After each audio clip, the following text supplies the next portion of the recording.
Good morning or afternoon, depending on where everyone is, and welcome to webinar two. We've got Katie Dean from the Green Building Council Australia to help co-present and co-host this as we discuss why referencing a rating tool and policy and clauses. We'll wait a little bit of time to get more people to join. Katie, do you want to have a quick little summary of yourself, your role, and Green Star and the great work that GBCA does?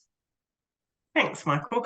Good. So my name's Katie Dean. I'm the Senior Policy Advisor at Green Building Council of Australia. And for those that aren't familiar with GBCA, we're an industry association. We've got over 600 members representing organisations from across the built environment, all kinds of practitioners and suppliers and people that work in every sort of aspect of the industry as well as government. And we educate industry, we advocate for better policies, and we collaborate with industry and our members, and we rate buildings and communities with Green Star. So looking forward to talking a little bit more today about how Green Star can help us achieve better outcomes and close the performance gap. Thanks, Katie. My name is Michael Durney. I'm from Neighbours. I'm a technical officer at Neighbours. And we also have Nadine on the line who presented webinar one. She is slide sharing at the moment, and she is the subject matter expert on everything with rating tools. I think everyone's quite aware of what Neighbours does, I hope. And we've got only a little bit more time. We're getting a few people in, so we may start in a minute or two. Nadine, would there be anything you would like to add, just to say hello or anything? Yeah, look, thank you very much for joining us, everyone. We're really excited that we've got a few new faces here for webinar two, which is great. And a few people have joined webinar one by the looks of it, which is brilliant. So we'll do a quick recap of webinar one. We did have some audio issues. So we'll do a quick recap of audio one and launch into the key topic for this webinar, and hopefully leave you with some really good case studies and examples at the end of it. Awesome. All right, well, we've crossed the 20 threshold. Shall we begin? Awesome. All right, well, welcome everyone. Today, this is webinar two, and we're talking about why referencing a rating tool in policy and clauses. Next slide. We've got Katie Dean from GBCA, myself, Michael Doney from Neighbours, and Nadine, who is doing the slide sharing and I think the subject matter expert on all this. Next slide. I'd like to begin by acknowledging the Aboriginal people and Torres Strait Islander people are the first peoples and traditional custodians of Australia and the oldest continuing culture in human history. We pay our respect to elders past, present, and commit to respecting the lands which we walk on and the communities we walk with. I'd like to acknowledge the Gadigal people of the Eora Nation, who are the traditional custodians of the land which I'm presenting on today. And I would like to pay my respects to any Aboriginal and Torres Strait Islander people who are joining us today. Next slide. Now we're going to be covering off a few questions. So how do rating tools add value to policies and clauses?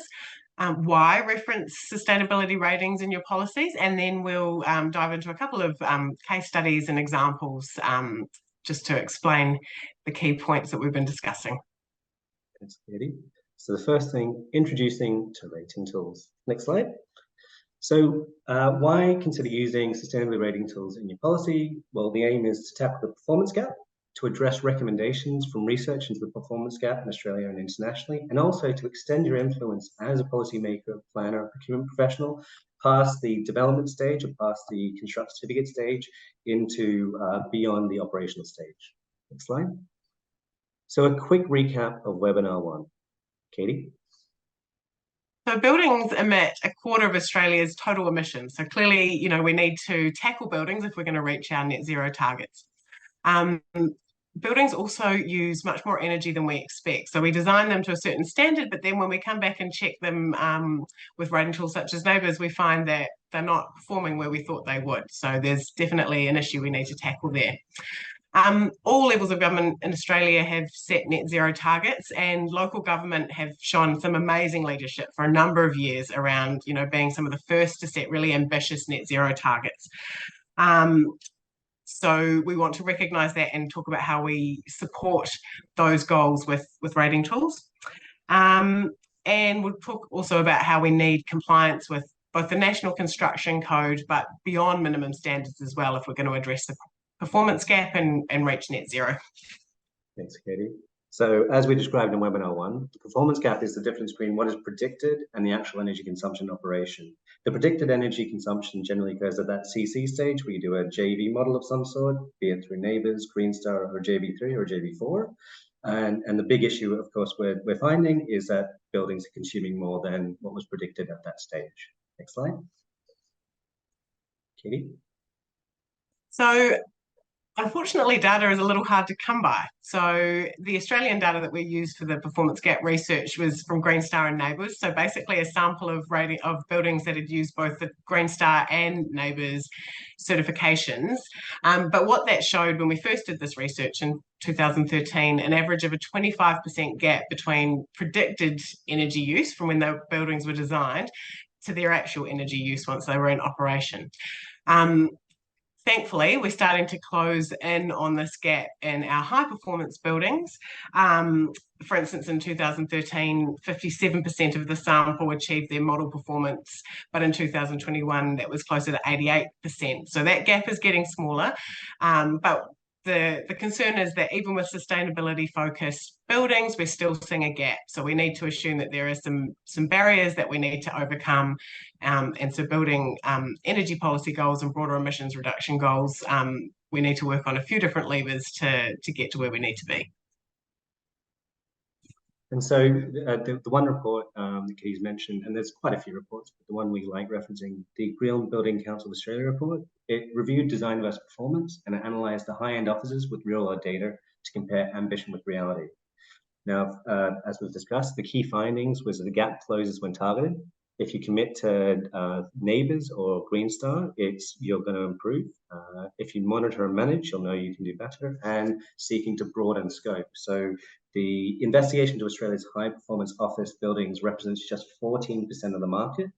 If we're aiming to achieve net zero at scale, we must transfer all these lessons learned in that segment to market to mid-tier, but also to other sectors as well.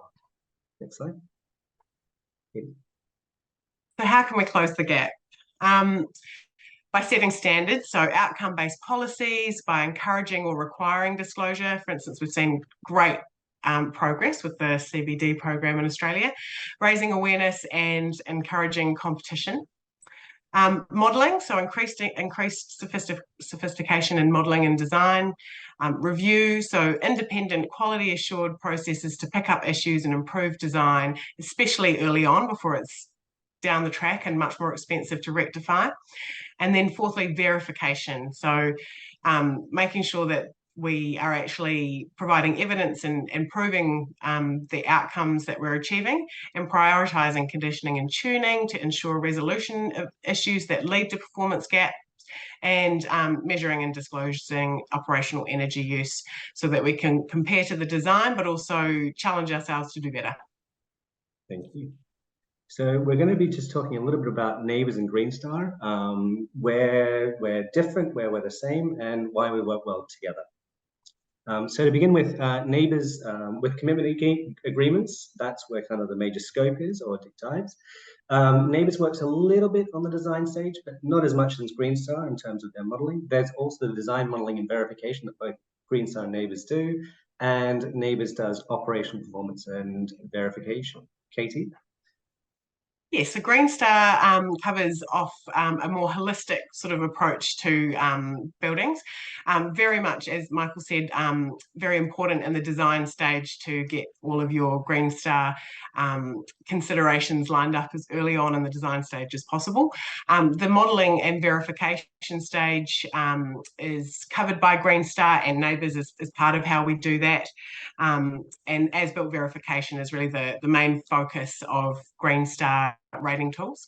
So that's mainly focused on the Green Star Buildings rating tool. Green Star also covers operational performance with a separate rating tool, which is Green Star Performance.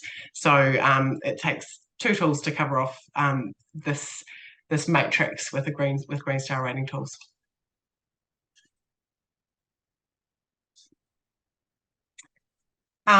Green Star Buildings rates most building types. So basically, really any kind of building apart from a standalone car park or uninhabited structures. So commonly used for office buildings, but also hospitals, education, all kinds of buildings. Basically anything you can think of, Green Star can rate. The main sort of focus of this discussion is Green Star buildings, but also Green Star performance and Green Star interiors all focus on buildings and all work with the NABERS rating tools to achieve the outcomes we're looking for. Thanks, Katie. So NABERS works on specific buildings. That's just due to the fact that we benchmark and model to understand where buildings are doing better or worse within their typologies. So we have different rating types for offices, hotels, data centers, apartment buildings, which is just generally the core, hospitals, shopping centers, warehouse and cold stores, and retirement. Next slide. Oh, sorry, there's also retail and supermarket coming soon. Apologies. So with regards to commercial and residential, NABERS is largely for commercial buildings. There is an exception in common areas of apartment buildings. So that's what I meant with apartment buildings. So for, let's say, high-rise apartment buildings, those kind of buildings could use up to 15% of the total energy just in common areas. And that's what NABERS looks at with apartment buildings. Katie? Yes, as I said, we Green Star is commonly understood as and known as a commercial building rating tool, but it does a lot more than that, and including residential with Green Star Homes, and I'll talk a little bit more about that in a few minutes. Awesome. Well, yeah, in terms of Green Star and NABERS, the idea is that the principles for using any type of rating policy are the same. In terms of the way things like the CEP, City of Sydney, that we'll be discussing a bit later, they're all, I guess the best way to put it is, the way the policy is written is generally in the same structure. And so we would request you all to join webinar 4, where we do a deep dive session on this and do a bit of a workshop in how to write policy so that it can reflect getting Green Star and NABERS ratings to find out that performance scale. Next slide. So I will have a quick discussion on NABERS. Next slide. So NABERS, it's unique performance-focused design tool and aims exclusively to ensure buildings perform as promised. So it doesn't look at specific design features. It doesn't give points for design features. What it does is it just analyzes the operational consumption. If there is an amazing technology out there that does reduce the operational consumption, well, then it will reflect in the NABERS rating, but you don't get tick points for that. So the idea of NABERS is get the right data at each stage to measure, track, and compare. Next slide. And so, as we were discussing in webinar 1, the whole point of NABERS is that you can extend your influence and verify results in both design and the operational stages. So as design goes through the DA or the building permit stage and it gets approved by local council, and then it goes through the CC, and then it should comply with minimum energy requirements, NABERS allows you to verify that it does comply with minimum energy requirements, closing the loop in high performance. Next slide. So one case study that we mentioned last time with New South Wales CEP. New South Wales CEP is a new policy designed to target large commercial buildings, and it links design and performance in the design stage via the planning system and via NABERS. It requires disclosure of operational energy. It has compliance mechanisms built in. It minimizes energy use and emissions, and it leads the market to collect data on embodied carbon. Webinar 3 will be discussing the CEP. It'll be discussing where the CEP came from, how it evolved, and how you can utilize the learnings from the CEP to promote your own kind of policy. Next slide. Another case study is the City of Sydney. This is a bit interesting. So the City of Sydney developed their net zero target for development approvals. It sets a higher minimum requirements over the New South Wales CEP, but it was implemented in 2021. Next slide.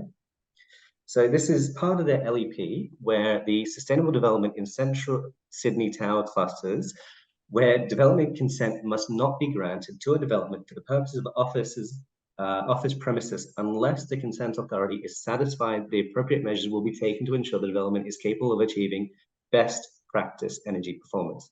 So what does that mean? Best practice energy performance, a maximum of 45 kilowatt hours per year for every square meter of gross floor area. And this is where it differs from the SEP. It is a minimum 5.5 star NABERS plus 25% energy rating through the NABERS Energy Commitment Agreement. It also references Green Star.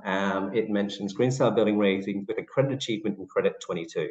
So it's doing something quite similar to, not as much as SEP, but the JBs, where it's allowing for you to either choose between NABERS or Green Star to check if your building is best practice for energy performance. Next slide. So by referencing NABERS design, ratings within your policy and projects will link design and performance, require disclosure of operational efficiency, minimize energy use and emissions, and lead the market to collect data on operational consumption. Next slide. Katie. Okay, now just a little bit about Green Star. Thanks, Nadine. Next slide. So Green Star was created to help industry understand and measure what best practice looks like for buildings. It helps set targets, it provides guidance and benchmarks, and it measures and verifies outcomes. We've talked a bit about how it can be used for new buildings and also major refurbishments of buildings. It can be used for existing buildings with Green Star performance and for fit outs, but we can also use it. We also have a rating tool for new homes. It's called Green Star Homes, and it's specifically focused on volume homes at this stage. And also Green Star Communities certifies precincts, master plan precincts. Next slide please. Within Green Star, there are 8 categories. So I mentioned earlier that it takes a fairly holistic view of sustainability for a building. So within the rating tool, these 8 categories respond to a range of different, I guess, pressures and trends and areas that we as a community and an industry believe are really important to set up our buildings to be future-proofed as we deal with the growing impacts of climate change and head towards a net zero future. Within each category are credits. And within those credits are the sets of benchmarks. So that's how you prove you've done a certain thing to make your building more sustainable. Some of those credits are mandatory within the tool. So if you're going to achieve a Green Star certification, you have to do certain credits along the way. And then others you can choose which ones you're going to address. And the positive category you can see there, that means basically eventually, we're heading towards buildings that will be energy positive, carbon positive, and it's within that category there that NABERS is captured, and it's one of our mandatory requirements within the rating tool that you need to achieve credits relating to how you'll reduce energy use compared to a standard building, and NABERS is the most common way that projects choose to demonstrate that. Green Star is designed to drive buildings beyond minimum standards. So you'll see on this little continuum there that legal compliance is right sort of below where we start our rating. That's where National Construction Code sits. And then we don't start awarding certifications for our Green Star rating tools until we get to 4-star, which signifies best practice. 5-star is Australian excellence, and world leadership at 6-star really is a building that really shows that leadership and really pushes well beyond minimum practice, and is usually very innovative, exciting, and a lovely place to be. But I should note that any building with a Green Star certification has had to work really hard to achieve that, and it's a really good outcome regardless of the star rating. Next slide, please. So how do we know what best practice looks like? The Green Star rating tools are built in collaboration with industry. So they're designed with industry expert input, and they're designed to respond to and align with a range of global standards, frameworks, and drivers. So there's just a few of those that you would undoubtedly recognise captured there. Green Star is designed to align with all of those, as well as align with NABERS.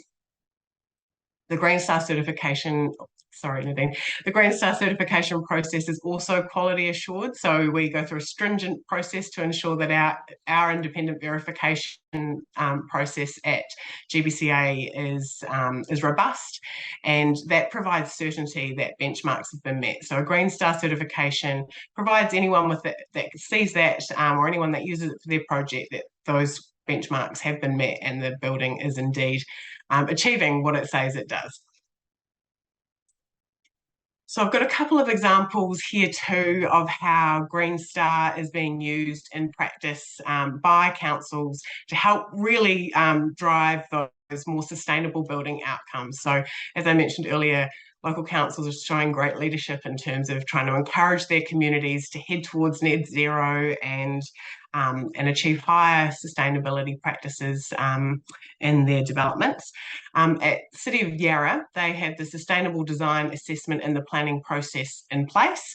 As part of this, they've identified 10 key sustainable design criteria that require best practice achievement. So that means that projects have to go beyond minimum standards in these 10 areas. A range of ESD rating tools are available to support the ESTAT. So that means that for example, large-scale buildings can demonstrate best practice and how they're achieving those 10 different criteria by achieving Green Star certification. They have other rating tools that apply to some smaller sort of projects as well, such as BESS, other ones that you may be familiar with as well. Within that policy, for some projects of a certain size and for City of Yarra's own projects, City of Yarra no longer accepts equivalent reports. So that's where you may get a consultant to say, yes, this project meets all of those criteria, and they hand you a report that tells you how. That is acceptable for some projects, but for some of the bigger ones, a Green Star certification is now required. City of Yarra is also part of the Council Alliance for Sustainable Built Environment, or CASB project, called Elevating ESD Targets. So they've come together with a community of councils to basically advocate for higher standards within the planning scheme, within the state planning scheme in Victoria. So really driving positive outcomes and more sustainable outcomes in Victoria down in the City of Yarra. Another example we have here is Brisbane City Council. This is a slightly different approach. Brisbane City Council has put in place the Brisbane Green Buildings Incentive Policy. So basically what they're doing is offering an incentive for buildings to do better. And in this case, council's providing a financial payment of up to 50% of infrastructure charges that are paid for council networks to buildings that meet certain criteria and eligibility requirements. So basically, if a building ticks off on a bunch of criteria, then they get 50% of their network infrastructure charges paid back by the council. So this is available to residential and commercial buildings, and projects have to demonstrate achievement of the appropriate criteria. They've got several different ways they can do this. It can include certification using Green Star, or carbon active, or environment development, among a few other criteria there.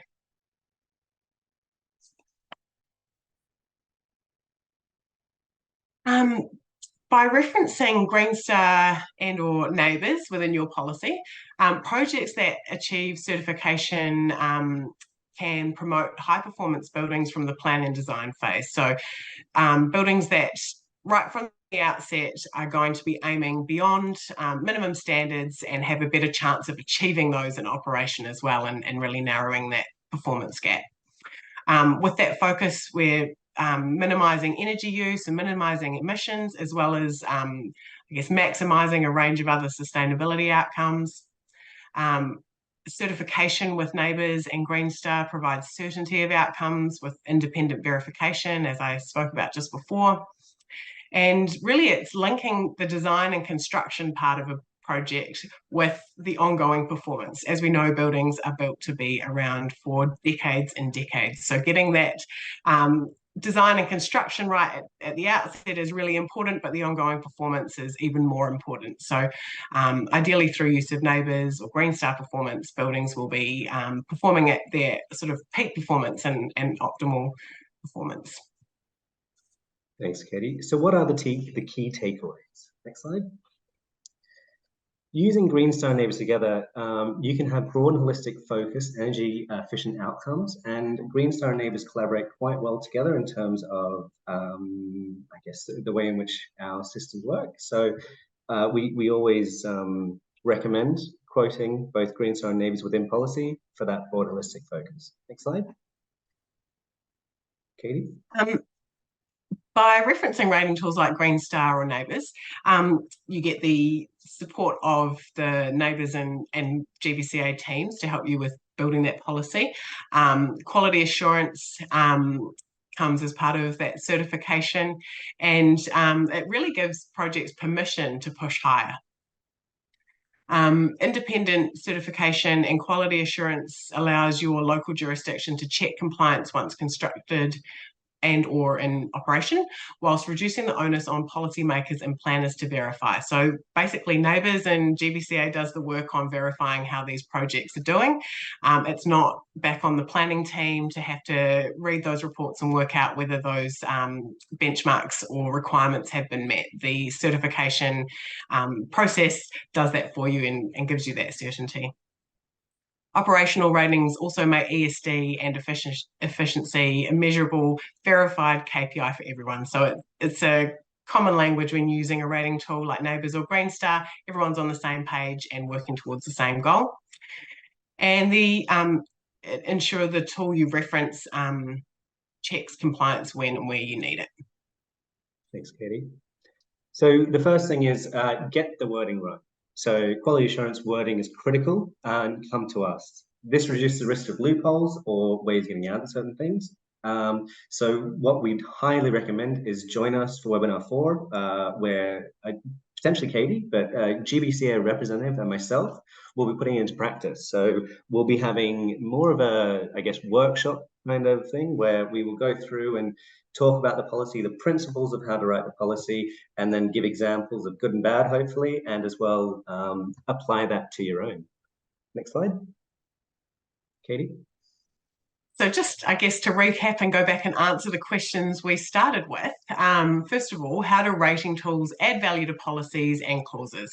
As we've discussed, it really links those aspects of design and performance. What we set out to do is actually what the building is doing once it's in operation.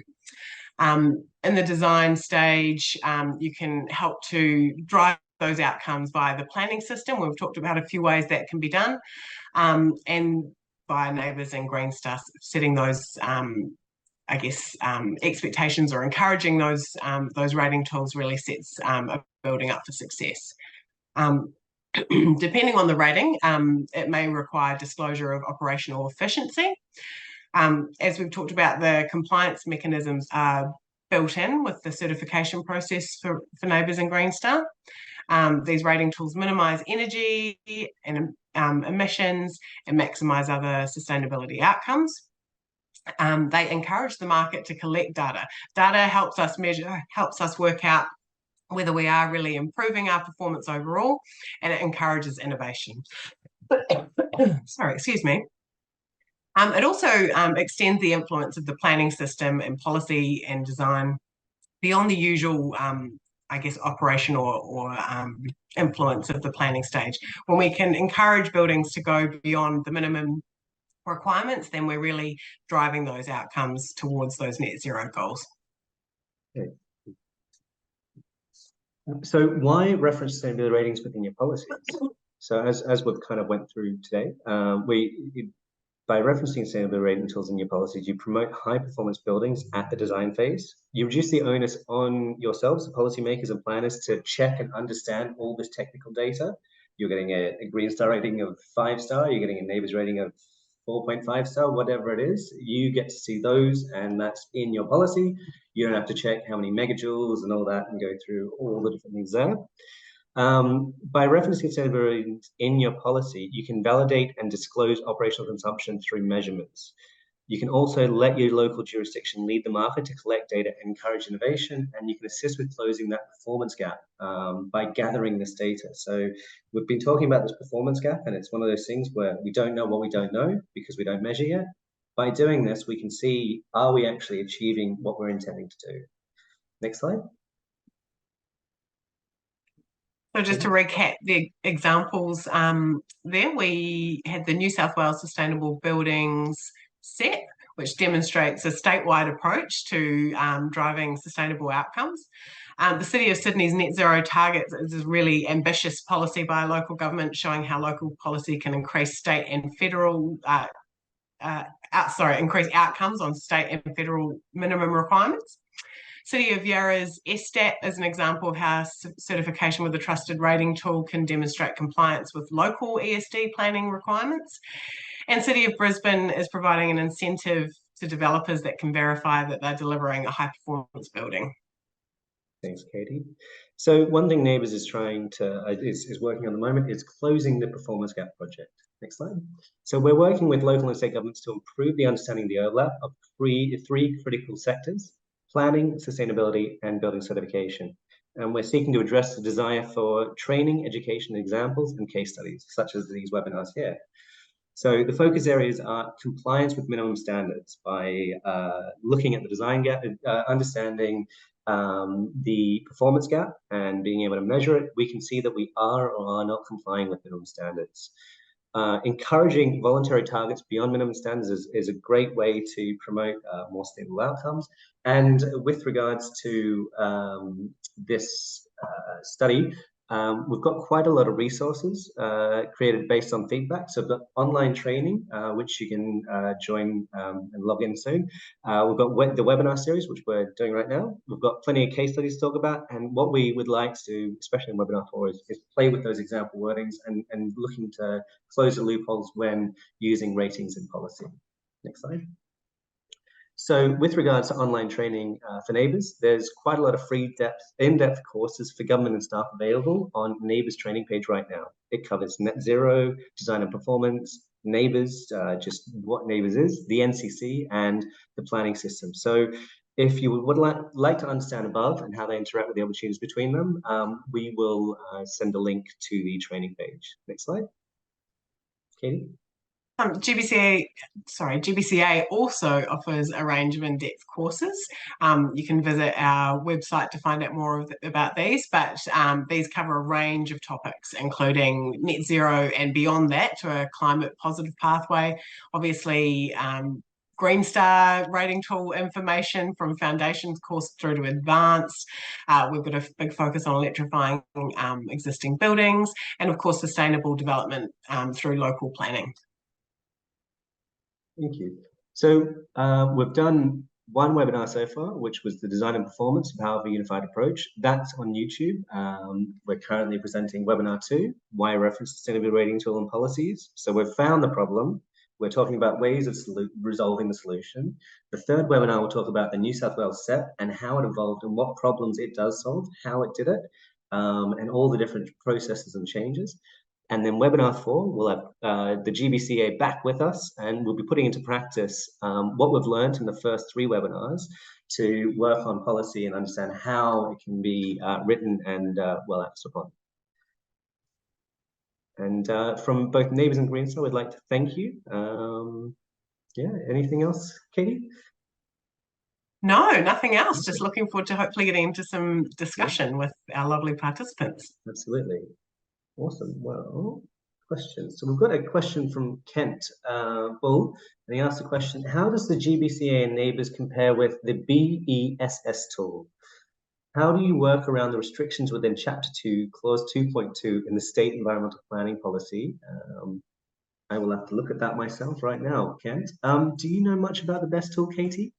I'm afraid I don't have an in-depth knowledge of the BESS tool, but I do know that it covers off a similar range of sustainability areas to Green Star, not all exactly the same ones, but a range. So it's relatively holistic, but it is probably more applicable to smaller developments. As I discussed earlier, you can use Green Star buildings for any kind of project, but it may not always be like most appropriate to use it for sort of small developments. And so many councils, especially those outside of the big sort of capital city CBDs, might want to look at a rating tool like BESS, which can be applied a bit more readily to smaller developments. I'm afraid, I'm sorry, I can't offer much more detailed information about the BESS tool, but I know you can find information, more information about that online. I'm happy to jump in here as well, actually. I can't turn my video on, I'm sorry. So this is Nadine from the Neighbours team. So BESS is obviously used within the Victorian planning system. So as Katie mentioned, it's much more holistic than Neighbours in a similar way to Green Star. You can actually use a neighbour's commitment agreement to get your energy, to get the energy points. I'm not using the right terminology, sorry. But that's a really good way to sort of get the best of both worlds. Obviously, you already have to do the holistic requirements of BESS, but Neighbours, as you know, Michael has sort of mentioned, goes beyond that and requires an operational performance rating. So if you do want to make sure that the building is performing as it's supposed to, and the building is, you know, sort of a relative size and scale, it can be something that the developer can opt into, or you may be able to look into requiring of them, either through sort of a voluntary incentive-based policy or something like that too, to get that extra information and that extra certainty. Thank you very much, Nadine. Thanks, now, with Nadine. regards to clause 2.2 of the SEP, that's the standards for residential development, which is basics. We can have a chat with the basics team about it and get back to you with regards to the restrictions with Chapter 2. Unfortunately, Neighbours works on the non-residential area, so I don't really want to answer on behalf of basics, if that's all right. And for Katie, I will type the answer in for you so everyone can see the link to the last webinar. If you've got more questions, please type up, as we have plenty of time to answer them. I do have one here, actually. Yeah. So we've got a question on, are there non-planning policies that use these rating tools well? Would you like to say Sorry, that, Katie? Yeah. I'm sorry, could I just get you to repeat it, Nadine? You can. I've got a question here on examples of non-planning policies that use examples of Green Star and Neighbours. Yeah, absolutely. There are lots of companies and organisations that set their own targets and policies. So, for instance, amongst our membership at Green Building Council of Australia, some of our leading members have set some very, very strong targets for achieving net zero well in advance of 2050. Within your own councils, you'll probably have your own net zero targets, and so that can often translate to, once those targets are set, you've got to work out how you're going to achieve them. So that often translates to policies where you make a commitment that your own buildings and own assets are going to be delivered to a certain standard. So Green Star and Neighbours is often a way to demonstrate that you're on the right path to achieve those targets. And we see that in organisations and councils and businesses all across Australia, which is really exciting. Thanks, Katie. We've got a question from Susie Lawrence, who's asking, are there any other New South Wales councils who've been able to refer to Green Star or Neighbour certification in their LEP other than the City of Sydney? Katie, do you want to try that for Green Star? And then I'll let Nadine try that for Neighbours, if that's all right. Are there any other councils or local authorities, do you know of, within New South Wales that refer to Green Star or Neighbours in their LEP? Yeah, off the top of my head, I am not sure if it is in any other LEPs, but we do know that there are councils that use Green Star as an example of how they would like to see some of those requirements met. But I'm not familiar with any other councils that have developed a policy that goes as far as the City of Sydney's. Yes, so I know the City of Parramatta was recently, what can I say recently, a few years ago, used Neighbours figures to set targets for their area, so sort of equivalent to, you know, the top 15th percentile of buildings in Greater Sydney, I believe it was. So there's sort of interesting ways to use the data to make sure you're getting good results. But LEPs, as you probably know, Susie, given your question, are approved by the state government, and it's a very different process. So DCPs are a lot more common. So the City of Waverley uses neighbours in their DCP. I believe City of Parramatta does as well, and City of Sydney and other examples prior to their LEP. So there are people who use it, but yes, as you have sort of implied, I think the City of Sydney is unique in that it's in their LEP, and now that we have the Sustainable Building SEP, that is a pilot. I believe it's considered. So I think the state government is sort of working out how those two interact as we go forward. Yeah. And just to add to Susie's statement, so she mentioned that at the recent Sustainability SEP presentation, Department of Planning said that City of Sydney got theirs through due to industry engagement that you've kind of went through, Nadine. I think they do definitely have a fair amount of sway, and it's a different typology as well, being mainly commercial, not residential. It's not very sure where to go with this, Nadine. I'm just trying to think of how other local councils can implement policy or change policy to reference neighbours in Green Star, and what industries would be adverse to it. I'm just trying to think of so I think City of Sydney, yes, a lot of councils are very cognizant of the fact that City of Sydney as a capital city council does have more resources than others. I think for a lot of other councils, using neighbours and Green Star in, for example, design guides and sustainability strategies, and sort of using more incentive-based policies is the way that it's typically done at the moment. Yeah, and I think there are definitely councils all around, probably New South Wales, but definitely the greater Metro Sydney area, watching to see how the City of Sydney's planning mechanisms kind of roll out and how it could be applied in their LGAs. As Michael said, the typology for buildings is a little bit different once you get outside the CBD of Sydney. But I think, as Nadine alluded to as well, there's different ways that councils can try and encourage those outcomes. DCPs are a little more flexible. City of Parramatta, which we just used as an example, also have set requirements for their own development. So for instance, around Parramatta Square, they set a commitment that and a requirement that all the buildings that are part of that redevelopment must be Green Star certified. So there's different ways councils are finding to really drive that leadership, and even when they can't necessarily require all appropriate buildings to go out and achieve a certification, if they start to encourage and drive those examples, then we always see there's a flow-on effect within that community, within that local industry. It builds capacity and it shows people what's possible. Thanks, Katie. We currently don't have any further questions. Nadine, were there some questions that you thought would be quite useful for everyone to hear? I suppose one thing that it would be great, I think Katie might be able to answer this one for us. So in terms of, I suppose, a starting point for councils looking to encourage more sustainable buildings more broadly in their areas, what would you recommend? Leadership first. I think if a council's thinking about how they encourage their community and their developers in their community to do better, then they need to commit to doing better themselves. So looking at their existing buildings and really looking at how they can apply neighbours across all of the relevant building types and really improve upon their neighbours' ratings and share those lessons about where they benchmark to start with and how they're improving and how they're doing it. And that's a really powerful way of sharing that with others.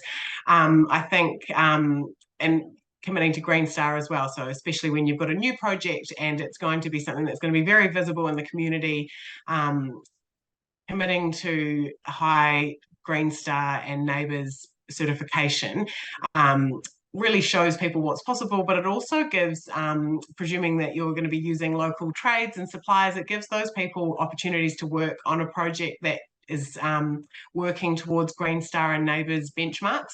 People then understand what the rating tools are about. They get to build those sustainability practices into their work, and then that becomes hopefully business as usual, and people are a bit more excited to take on projects that are going for Green Star after that. And I think that's definitely the best first step.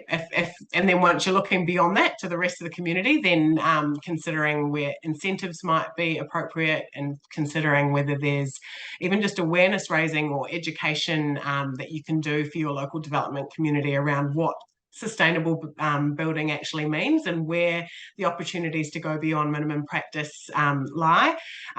NABERS and Green Star, the GBCA, we're always happy to work with councils to really provide. We've got fact sheets and resources that we're happy to share, and if there's opportunities that we can help you spread that message of how to achieve better sustainable outcomes for buildings, then we work often with councils to create that sort of awareness raising and capacity building. Okay. I guess we've got one more from Susie. So at Northern Beaches, they've referred to certification in DCP but haven't had much luck. Best chance is the LEP, but Department of DPE are likely to be reluctant due to housing crisis and their likely thoughts that they just updated sustainable building set, so that's enough.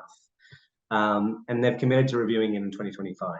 To assist, will the next course explain the gaps in the New South Wales set, so as we can argue our case to DPE, increasing LEP controls like City Sydney?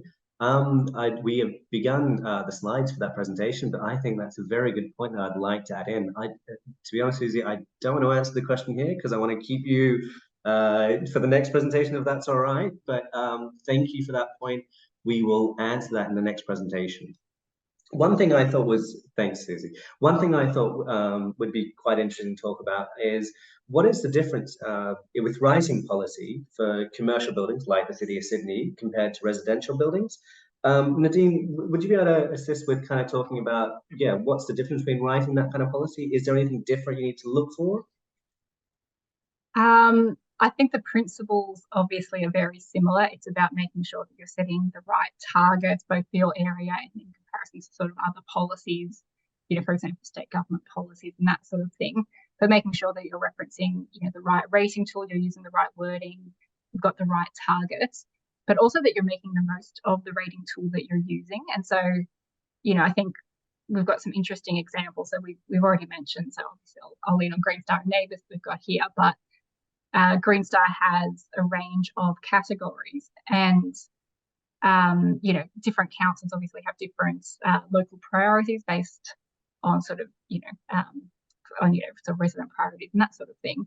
And you actually do have the opportunity with policies, when they're done well, to require or request or give incentives for particular outcomes to be met through, for example, a rating system. Obviously with NABERS, we give, you know, you'll get certification at the end, or you'll get evidence of what kind of performance level a building has ended up at and whether that complies with the original targets. So you've actually got a lot of opportunities with these tools that you may not, you know, people may not realize and may not be making the most of. And so I think it's really worth working with, you know, whoever sort of manages the tool that you're referencing to make sure that you're making the most of it, and it's doing, you know, as much as it can for you and your policy. Thanks, Nadine. We've got about 12 minutes and we've still got a few attendees still in. So we've talked about the difference between writing policies, commercial and resi. We've talked about how you can encourage more sustainable buildings in your LGA. I guess a good little one, I think we've answered in this webinar, but maybe something just to reinforce the fact is how does NABERS and Green Star kind of work together? Katie, could you please specify, you know, that can you specify that you want both ratings? I think we've sort of answered this with City of Sydney, but could you, I guess, elaborate on that? Yeah, absolutely. So I think it's not necessarily very common in policy mechanisms yet, hopefully one day, but certainly where we see projects specifying rating tools, they often will specify, you know, that they want to achieve Green Star and NABERS. And the reason that NABERS and Green Star work together so well is that Green Star, as we've talked about, covers off a range of different categories. But for categories like energy or water, NABERS really I guess, specialises in how we're going to, first of all, set a commitment for what we're hoping to achieve, and then how you're going to model that energy use. Because with Green Star as well, how you earn points in that category is to basically demonstrate that your building is going to be at least 10% better than a standard sort of, reference building, we call it, of that building type. But ultimately, we're looking for outcomes that are much better than 10% better than that. So NABERS is like specifying a NABERS rating and a Green Star rating basically means that you're going to be covering off all those boxes. And if you're doing Green Star, it'd be very unusual if you weren't doing NABERS, unless you're tackling a building where NABERS doesn't yet have a rating tool. Thanks, Katie. Any other questions, Nadine, Katie, you can think of? If not, was there a new question in the box here? Susie had another one. Is it a comment? A tricky matter for councils to set a threshold for developments by which we would require certification and/or increased requirements. You're right, Susie. That is a little bit tricky. We talk about sometimes like a monetary value or a floor space kind of threshold. Could we discuss in a future meeting? Yes, I think we definitely can cover that off in webinar number 4 when we workshop what these policies could look like, for sure. And then Kent, thank you. With the sharp rise in construction costs and borrowing costs for property developers, what have you found to be the most cost-effective ways that developers make their buildings more sustainable, i.e. small wins? Do you guys want to jump in first, and then I can speak to that afterwards? Bit of time to think. Nadine, could you start off? Yeah, absolutely. So I think, and this came out really strongly in a lot of the sort of engagement and the conversations we had for our performance gap project. And I think, to me, the small win that we can do, and that's, a great starting point, is just making sure and getting evidence that buildings are complying with minimum standards. So obviously going above and beyond is the goal. We want all buildings to be doing even better than they have to. But the fact is we either don't know, we don't have the data, or maybe we do know that a lot of buildings actually may not be meeting those minimum standards, and getting that data and making sure that we're at least, starting from the right baseline is probably, a good small win to have going forward. Yeah. I would add to that the sooner you start in your planning thinking about how you're going to achieve these benchmarks, the cheaper and easier it will ultimately be to achieve them. So the earliest you can sort of say, right, we know where we want to head with these benchmarks, right from your sort of project inception, and then getting everybody on the same page so that everyone understands that that is the goal you're heading to. Using NABERS and Green Star is a great way to have everyone, I guess, sharing that common language and that goal, but the earlier the better is the smallest wins. And then I think it's not, this is nothing new, most of you will have heard this, but the simple design features like orientation and facades and all those sorts of things are really the ones that get you the most cost-effective wins from the outset. I have nothing to add. You guys answered that brilliantly. Actually, I'll just say, Michael, one last thing on that, and I completely agree with Katie that the earlier the better. If everybody knows that this is an outcome and this is something that they need to do and that will be sort of checked and measured, the better it's considered, and usually more cheaply it's considered and more cheaply it's incorporated. I think a lot of people think that setting a rating is sort of a later design stage, but to me, if you set a performance target up front through NABERS or Green Star or something similar, it can be treated like a lot of other sort of metrics that we see really early on when you start to consider a building, like a floor space ratio kind of figure, and it's just something that everybody got in the back of their mind, and it's something that's really incorporated into the design right from the get-go, and that really is the cheapest and best way to make it happen in the end. Cool. We've got 5 minutes left. I think we'll give everyone an early mark. Yeah, unless there are any other questions. we look forward to seeing you all in webinar 3 and with hopefully with Katie back in webinar 4 as well. So please join us for both of those. Thank you again, Susie, for the stuff on the set. We'll be amending our presentation and working through how that works. And looking forward to webinar 4. That's, I think, very important. We would love to see and make sure that it can be implemented in policy, and that we can start measuring, and then we can start seeing if we are doing what we're intending to do, or where we need to improve. And with that, I'd like to thank Katie and Nadine for presenting and for slide sharing, and everyone for joining. Thank you. Can I just also say thanks to the Neighbours team for involving GBCA in this project. It's an absolute pleasure to be able to come and present, and thanks to everyone for coming along and sharing this presentation with us today. Thank you all. See you later. Bye, everyone.